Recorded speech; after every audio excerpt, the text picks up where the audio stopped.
ನಮಸ್ತೆ. ಫ್ರಾನ್ಸ್ನಲ್ಲಿ ಒಬ್ಬ ಪತ್ರಕರ್ತ ಮತ್ತು ಒಬ್ಬ ಬರಹಗಾರ ಇರ್ತಾನೆ. ಬಹಳ ಆನಂದದಿಂದ ಖುಷಿಯಾಗಿ ಜೀವನವನ್ನ ಸಾಗಿಸ್ತಾ ಇರಬೇಕಾಗಿದ್ರೆ ಒಂದು ದಿವಸ ಆತ ಬಹಳ ಆಘಾತಕಾರಿಯಾದಂತಹ ಆದರೆ ಆಕಸ್ಮಿಕವಾಗಿ ಒಂದು ಸ್ಟ್ರೋಕಿಗೆ ಒಳಗಾಗ್ತಾನೆ. ಅಲ್ಲಿಂದ ಅವನನ್ನ ಜನರೆಲ್ಲ ಸೇರಿ ಹಾಸ್ಪಿಟಲಿಗೆ ಕರ್ಕೊಂಡು ಹೋಗ್ತಾರೆ. ಸುಮಾರು 20 ದಿವಸಗಳ ನಂತರ ಆತ ತನ್ನ ಕೋಮಾ ಸ್ಥಿತಿಯಿಂದ ಹೊರಗಡೆ ಬರ್ತಾನೆ. ಎದ್ದು ನಿಲ್ಲಬೇಕು ಅಂತ ನೋಡ್ತಾನೆ, ಆಗ್ತಾ ಇಲ್ಲ. ಕೈಗಳನ್ನ ಅಲುಗಾಡಿಸಬೇಕು, ಮಾತನಾಡಬೇಕು ಅನ್ನುವಂತಹ ಆಲೋಚನೆ ಬರ್ತದೆ. ಬಾಯನ್ನ ತೆರಿಲಿಕ್ಕಾಗ್ತಾ ಇಲ್ಲ, ಕೈಯನ್ನ ಎತ್ತಲಿಕ್ಕಾಗ್ತಾ ಇಲ್ಲ. ಸುತ್ತಲೂ ನೋಡ್ತಾನೆ. ನೋಡ್ಬೇಕಾಗಿದ್ರೆ ಆತನ ಒಂದು ಕಣ್ಣಿನಿಂದ ನೋಡ್ಲಿಕ್ಕೂ ಅವನಿಗೆ ಅಸಾಧ್ಯವಾಗ್ತದೆ. ಮೇಲ್ಗಡೆ ನೋಡ್ಬೇಕಾಗಿದ್ರೆ ಅವನಿಗೆ ಕಾಣಿಸುವಂತಹದ್ದು ಕೇವಲ ಬರಿಯ ಛಾವಣಿ ಮಾತ್ರ. ಬದುಕನ್ನ ಯಾವುದೋ ರೀತಿಯಲ್ಲಿ ಉತ್ತಮವಾಗಿ ಕಟ್ಟಿಕೊಳ್ಬೇಕು ಅನ್ನುವಂತಹ ಕನಸನ್ನ ಹೊಂದಿದ್ದಂತಹ ಅಪ್ರತಿಮ ಕನಸುಗಾರ ಆತ. 20 ದಿವಸಗಳ ಕೋಮಾದಿಂದ ಹೊರಗಡೆ ಬರಬೇಕಾಗಿದ್ರೆ ಅವನಿಗೆ ಆಲೋಚನೆ ಆಗುವಂತಹದ್ದು ಒಂದೇ, ನನ್ನ ಮೇಲ್ಗಡೆ ಇರುವಂತಹ ಈ ಛಾವಣಿಗೂ ನನಗೂ ಏನ್ ವ್ಯತ್ಯಾಸ ಇದೆ? ನನ್ನ ಸುತ್ತಲೂ ಇರುವಂತಹ ಗೋಡೆಗಳಿಗೂ ನನಗೂ ಏನ್ ವ್ಯತ್ಯಾಸ ಇದೆ? ನಾನು ಮಲಗಿರುವಂತಹ ಈ ಬೆಡ್ಡಿಗೂ ನನಗೂ ಏನ್ ವ್ಯತ್ಯಾಸ ಇದೆ? ಇವ್ಯಾವುದು ಸಹ ಜನರ ಜೊತೆಯಲ್ಲಿ ಸಂಭಾಷಣೆಯನ್ನ ಮಾಡುವುದಿಲ್ಲ. ಎಷ್ಟೇ ವರ್ಷಗಳಾದರೂ ಸಹ ಅವುಗಳಲ್ಲೇ ಇರ್ತದೆ. ತಮ್ಮಷ್ಟಕ್ಕೆ ತಾವು ಮುಂದೆ ಹೋಗ್ಲಿಕ್ಕೂ ಸಾಧ್ಯ ಇಲ್ಲ. ಜೀವನದಲ್ಲಿ ನಿಶ್ಚಲ ಸ್ಥಿತಿಯಲ್ಲಿ ಇವುಗಳೆಲ್ಲವೂ ಇರುವಂತೆ ನಾನು ಸಹ ನನ್ನ ಬದುಕನ್ನ ಕಳೆದು ಬಿಡಬೇಕಲ್ವಾ ಅನ್ನುವಂತಹ ಆಲೋಚನೆ ಬರ್ತದೆ. ಆದರೆ ಅವನಿಗೆ ಇದೆಲ್ಲದರಿಂದ ಹೊರಗಡೆ ತಂದದ್ದು ಆತ ಅಪಸ್ಮಾರದ ಸ್ಟ್ರೋಕಿಗೆ ಒಳಗಾಗಬೇಕಾಗಿದ್ದಕ್ಕಿಂತ ಮುಂಚೆ ಒಂದು ಸೈನ್ ಅನ್ನ ಹಾಕಿರ್ತಾನೆ, ಒಂದು ಒಪ್ಪಂದನವನ್ನ ಮಾಡಿಕೊಂಡಿರ್ತಾನೆ. ಒಬ್ಬ ಪಬ್ಲಿಷರಿಗೆ ನಾನೊಂದು ಪುಸ್ತಕವನ್ನ ಬರೆದು ಕೊಡ್ತೇನೆ ಅಂತ. ಮಾತಿಗೆ ತಪ್ಪದಂತಹ ವ್ಯಕ್ತಿ ಆತ. ಆದ್ರೆ ಮಾತನಾಡ್ಲಿಕ್ಕಾಗ್ತಾ ಇಲ್ಲ, ಬರೀಲಿಕ್ಕಾಗ್ತಾ ಇಲ್ಲ, ಆಲೋಚನೆಗಳು ಬರ್ತಾ ಇದೆ. ನಾನು ನನ್ನ ವಚನವನ್ನ ಮುರಿಬೇಕಲ್ವಾ ಅನ್ನುವಂತಹ ಬೇಸರಕ್ಕೆ ಅವನು ಒಳಗಾಗ್ತಾನೆ. ಈ ಬೇಸರವನ್ನ ಅವನ ಡಾಕ್ಟರ್ ಅರ್ಥ ಮಾಡ್ಕೊಳ್ತಾರೆ, ಪಬ್ಲಿಷರ್ ಕೂಡ ಅರ್ಥ ಮಾಡ್ಕೊಳ್ತಾರೆ. ಇವರು ಮೂವರು ಸೇರಿ ಒಂದು ಹೊಸ ಆಲೋಚನೆಯನ್ನ ಮಾಡ್ತಾರೆ. ಅದೇನು ಅಂತ ಹೇಳಿದ್ರೆ, ಆ ಕೋಮಾದಿಂದ ಹೊರಗಡೆ ಬಂದಂತಹ ವ್ಯಕ್ತಿ ಬೆಡ್ನಲ್ಲಿ ಮಲಗಿದ್ದ ನಿಜ. ಅವನಿಗೆ ಎದ್ದು ಹೋಗಲಿಕ್ಕೆ ಅಥವಾ ತನ್ನ ಬೆಡ್ನಿಂದ ಒಂದು ಮೈಕ್ರೋ ಮೀಟರ್ನಷ್ಟು ಅವನಿಗೆ ಅಲ್ಲಾಡ್ಲಿಕ್ಕೆ ಸಾಧ್ಯ ಇಲ್ಲದೆ ಇರುವಂತಹ ಸ್ಥಿತಿ ಇದ್ರೂ ಸಹ ಆತ ತನ್ನ ಎಡಗಣ್ಣನ್ನ ಮಿಟುಕಿಸುವುದಕ್ಕೆ ಸಮರ್ಥನಾಗಿದ್ದ. ಡಾಕ್ಟರ್ ಈ ವಿಚಾರವನ್ನ ಮನೆಯವರಲ್ಲಿ ಮತ್ತು ಪಬ್ಲಿಷರ್ ಹತ್ರ ಹೇಳ್ತಾರೆ. ಸರಿ, ಪಬ್ಲಿಷರಿಗಾಗ ಒಂದು ಆಲೋಚನೆ ಬರ್ತದೆ. ಅವನಿಗೆ ಬಂದಂತಹ ಸ್ಟ್ರೋಕ್ ಹೇಗೆ ಅಂತ ಹೇಳಿದ್ರೆ, ಅವನ ಆಲೋಚನಾ ಶಕ್ತಿಗೆ ಯಾವುದೇ ರೀತಿಯ ಕಂಟ್ರೋಲ್ ಅದರಲ್ಲಿ ಇರಲಿಲ್ಲ. ಅವನು ನಾರ್ಮಲ್ ಆಗಿ ಆಲೋಚನೆಯನ್ನ ಮಾಡಲಿಕ್ಕೆ, ಯೋಚನೆಗಳನ್ನ ಯೋಜನೆಗಳನ್ನ ಹಾಕೊಳ್ಳಿಕ್ಕೆ ಸಮರ್ಥನಾಗಿದ್ನಾಯ್ತು. ಆದರೆ ಅದನ್ನ ಎಕ್ಸ್ಪ್ರೆಸ್ ಮಾಡಬೇಕು ಅಂತಾದ್ರೆ ಯಾವ ದೈಹಿಕ ಸಾಮರ್ಥ್ಯ ಬೇಕಿತ್ತು, ಆ ದೈಹಿಕ ಶಕ್ತಿ ಮಾತ್ರ ಅವನ ಹತ್ರ ಇದ್ದಿರಲಿಲ್ಲ. ಪಬ್ಲಿಷರ್ ಒಂದು ಆಲೋಚನೆ ಮಾಡ್ತಾನೆ, ಡಾಕ್ಟರ್ ಹತ್ರ ಕೇಳುತ್ತಾನೆ, ಸರಿ ಈಗ ಇವನಷ್ಟೇ ಸಮರ್ಥವಾಗಿರುವಂತಹ, ಅದ್ಭುತವಾಗಿರುವಂತಹ, ಅಪ್ರತಿಮವಾಗಿರುವಂತಹ ಒಬ್ಬ ವ್ಯಕ್ತಿಯನ್ನ ಅಸಿಸ್ಟ್ ಮಾಡಲಿಕ್ಕೆ ಅಂತ ಹೇಳಿ ನಾವು ಕೊಡ್ತೇವೆ. ಅವರಿಬ್ಬರು ಸೇರಿ ನಾನು ಯಾವ ಒಂದು ಒಪ್ಪಂದಕ್ಕೆ ಅವನಲ್ಲಿ ಸಹಿಯನ್ನ ಹಾಕಿಸಿದ್ದೇನೆ, ಆ ಒಪ್ಪಂದದ ಪ್ರಕಾರ ಅವನು ಪುಸ್ತಕವನ್ನ ಬರೆದು ಕೊಡ್ಲಿಕ್ಕೆ ಏನಾದ್ರೂ ಸಾಧ್ಯ ಇದೆಯಾ ಅಂತ. ಸರಿ, ಮೂವರು ಸೇರ್ಕೊಂಡು ಆ ವ್ಯಕ್ತಿ ಹತ್ರ ಹೋಗ್ತಾರೆ. ವ್ಯಕ್ತಿಗೆ ಇವ್ರು ಏನ್ ಹೇಳಬೇಕು ಅದೆಲ್ಲವನ್ನೂ ಸಹ ಅವರದ್ದೇ ಆದಂತಹ ಭಾಷೆಯಲ್ಲಿ, ಆ ವ್ಯಕ್ತಿ ಅರ್ಥ ಮಾಡಿಕೊಳ್ಳಬಹುದಾದಂತಹ ಭಾಷೆಯಲ್ಲಿ ಹೇಳ್ತಾರೆ. ಅವನಿಗೂ ಸಹ ಅದು ಅರ್ಥ ಆಗ್ತದೆ. ಮರುದಿವಸ ದಿಂದ ಕೆಲಸ ಆರಂಭ ಮಾಡಬೇಕು ಅನ್ನುವಂತಹ ಒಂದು ಒಪ್ಪಂದ ಆಗ್ತದೆ. ಸರಿ, ಮಾರನೇ ದಿವಸ ಬೆಳಗ್ಗೆ ಅವನ ಅಸಿಸ್ಟೆಂಟ್ ಒಳಗಡೆ ಬರ್ತಾರೆ. ಇಬ್ಬರು ಕಣ್ಣಿನಲ್ಲಿ ಸಂಭಾಷಣೆಯನ್ನ ಮಾಡ್ತಾರೆ.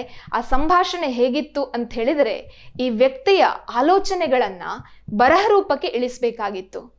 ಆ ಕೆಲಸವನ್ನ ಆ ಅಸಿಸ್ಟೆಂಟ್ ಮಾಡಬೇಕಾಗಿತ್ತು.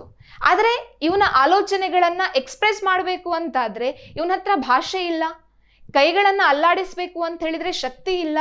ಆತನ ಹತ್ತಿರ ಇದ್ದಂತಹ ಒಂದೇ ಒಂದು ಅಸ್ತ್ರ ಯಾವುದು ಅಂತ ಹೇಳಿದ್ರೆ ಎಡಗಣ್ಣನ್ನ ಮಿಟುಕಿಸಬಹುದಾದಂತಹ ಶಕ್ತಿ ಮಾತ್ರ.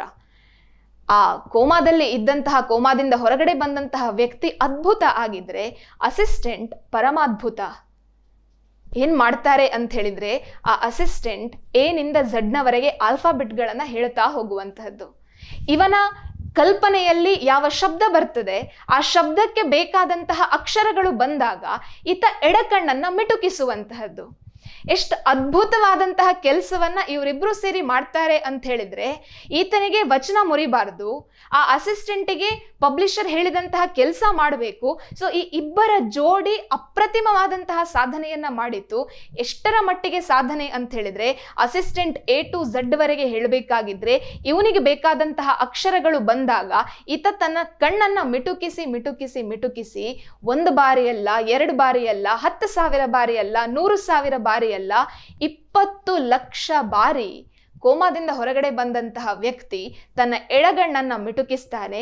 ಅಷ್ಟು ಮಿಟುಕಿಸಿದಾಗ ಯಾವೆಲ್ಲ ಶಬ್ದಗಳು ಬರ್ತದೆ ಅದನ್ನ ಅಷ್ಟೇ ಸ್ಫುಟವಾಗಿ, ಅಷ್ಟೇ ಸರಿಯಾಗಿ ಈ ಅಸಿಸ್ಟೆಂಟ್ ಬರ್ಕೊಳ್ತಾನೆ. ಇವರಿಬ್ಬರ ನಡುವಿನ ಒಪ್ಪಂದ ಮುಗಿಬೇಕಾಗಿದ್ರೆ 20 ಲಕ್ಷ ಬಾರಿ ಕಣ್ಣನ್ನ ಮಿಟುಕಿಸಿ ಒಂದು ಕಾದಂಬರಿ ಹೊರಗಡೆ ಬರುತ್ತದೆ, the diving bell and the butterfly. ಇದನ್ನ ಬರೆದಂತಹ ವ್ಯಕ್ತಿ ಜೀನ್ ಡಾಮ್ನಿಕ್ ಅನ್ನುವಂತಹ ಫ್ರೆಂಚ್ ಕಾದಂಬರಿಕಾರ ಮತ್ತು ಜರ್ನಲಿಸ್ಟ್. ಆನಂತರ ಬರೆದಾಗಿ ಕೇವಲ ಬೆರಳೆಣಿಕೆಯ ದಿನಗಳಲ್ಲೇ ಜೀನ್ ಡಾಮ್ನಿಕ್ ಈ ಲೋಕವನ್ನ ತ್ಯಜಿಸ್ತಾನೆ. ಆ ನಂತರದಲ್ಲಿ ಆ ಕಾದಂಬರಿ ಬಹಳಷ್ಟು ಪ್ರಸಿದ್ಧಿಯನ್ನ ಪಡೀತದೆ, ಚಲನಚಿತ್ರವೂ ಸಹ ಆಗ್ತದೆ. ಬಂಧುಗಳೇ, ಒಂದ್ಸಲ ನಾವು ಆಲೋಚನೆ ಮಾಡೋಣ. ನಮ್ಮ 2 ಕೈ ಸರಿ ಇದೆ, ನಮ್ಮ 2 ಕಿವಿಗಳು ಸರಿ ಇದೆ, ಕಣ್ಣುಗಳು ಸರಿ ಇದೆ, ದೇಹ ತನ್ನ ಕೆಲಸವನ್ನ ಮಾಡುವಂತಹ ಎಲ್ಲ ಸಾಮರ್ಥ್ಯವನ್ನು ಸಹ ಅದು ಹೊಂದಿದೆ. ಆದರೆ ನಾವೇನ್ ಮಾಡ್ತೇವೆ? ನಮಗೆ ಗುರಿಯನ್ನ ತಲುಪಬೇಕು, ಜೀವನದಲ್ಲಿ ಯಶಸ್ಸು ಸಹ ಬೇಕು, ಆದರೆ ನಮ್ಮ ಹತ್ರ ಏನೂ ಇಲ್ಲ. ಎಲ್ಲೋ ಒಂದು ಸೋಲು ಬಂದಾಗ ಆ ಸೋಲಿಗೆ ನಾವು ಧೃತಿಗೆಡ್ತೇವೆ. ಆದ್ರೆ ನಾವು ಆಲೋಚನೆ ಮಾಡುವುದಿಲ್ಲ, ಈ ಸೋಲು ಅನ್ನುವಂತಹದ್ದು ಕೇವಲ ನಮಗಲ್ಲ, ಕಷ್ಟ ಅನ್ನುವಂತಹದ್ದು ಕೇವಲ ನಮಗಲ್ಲ.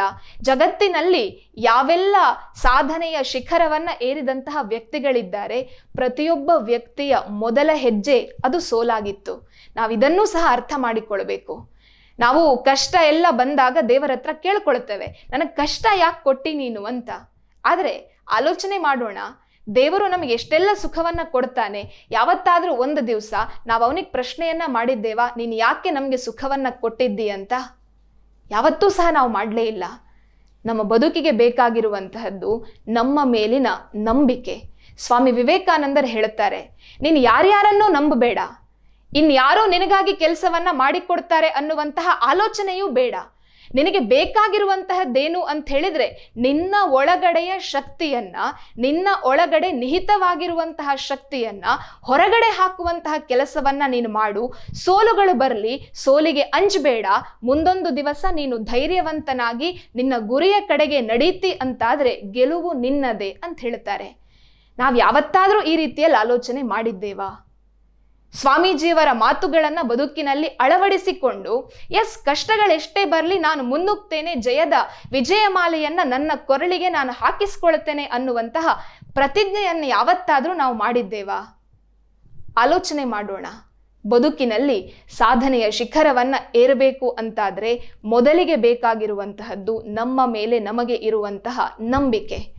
ಕಷ್ಟಗಳು ಬಂದಾಗ ಆ ಕಷ್ಟಗಳನ್ನ ಇಷ್ಟಪಟ್ಟು ನಾಳೆ ನಾವು ಸಾಧನೆಯ ಶಿಖರವನ್ನ ಏರಿಯೇ ಏರ್ತೇವೆ ಅನ್ನುವುದಕ್ಕೆ, ಮತ್ತು ಏರಲೇಬೇಕು ಯಶಸ್ಸಿನ ಉತ್ತುಂಗವನ್ನ ಅನ್ನುವಂತಹ ಆಲೋಚನೆಗೆ ಸ್ವಾಮಿ ವಿವೇಕಾನಂದರು ನಮಗೊಂದು ಪ್ರೇರಣೆಯಾಗಲಿ.